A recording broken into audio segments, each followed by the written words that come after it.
Science Rendezvous, and we're at the physics pavilion, as it were. We've got a bunch of demonstrations that we've set up today to interact with the public, show off a bit of the work that we do in our labs. We've got some smoke ring generators up at the front here. We've got some neat little games with centripetal acceleration that we're having some of the kids play, having a good time there. We have some optics that we get into in the further back here, some wave mechanics. We get into some electricity and magnetism, always a big hit. Over here we've got a few optics demonstrations. We have some lasers that we're using to show off diffraction, really interesting phenomenon.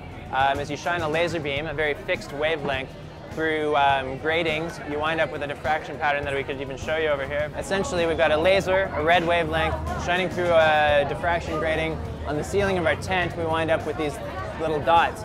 Now, the spacing of the dots depends very much on the wavelength of the light, and it depends on the number of lines in our grating pattern. Fatima and Hay, Dan is going to give our centripetal acceleration contest a try. Okay. I'll compete with you, perhaps. All so. Right. You put a ping pong ball in this glass, you would think that it should just fall through the ground, but if you can take the glass over top and start spinning it around, you can actually elevate the ping pong ball into the air. So what we like to do is have a contest where we see how long you can keep it in the air. The longest person gets a button. Okay, here we go. Oh no! Voila! All right.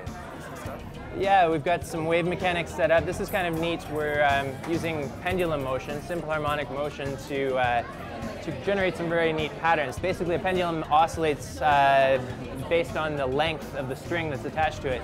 So we've got a variety of lengths here. As a result, they oscillate at slightly different periods. And so you can generate very cool patterns. I can show you maybe a nice little snaky pattern here. And this will go on, the patterns will change up, and eventually after a certain amount of time, because of the nature of the physics involved, we'll come back to this original pattern.